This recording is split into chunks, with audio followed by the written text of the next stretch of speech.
Bismillahirrahmanirrahim.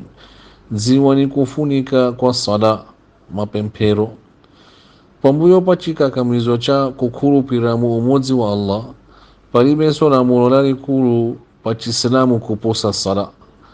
Sala ndi nsanamira yachiwiri mchisilamu ndipo ndi njira yokhayo yakulumikizana pakati pa kapolo ndi bwana wake.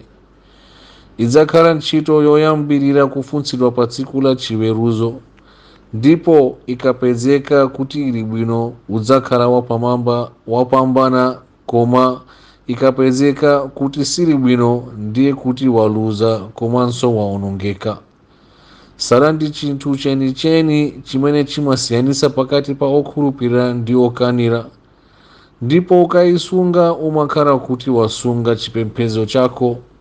Sala ili ngati mpweya wofunikira ku thupi lako, popanda iyoyo udzamwalira. Ngati supemphera utha kumaoneka ngati uli moyo ku thupi, koma ku uzimu ndiwe wakufa ndithu. Tiyeni tiyesese kuti tipemphere sala wathu kasanu kasiku mosalephera, ndiponso tipemphe Allah subhanahu wa ta'ala kuti atipase mphamvu kuti nthawi yonse tikwanise kuti tipemphere sala pa nthawi yake ku mzikiti ndi jamaa pagulu. Amin.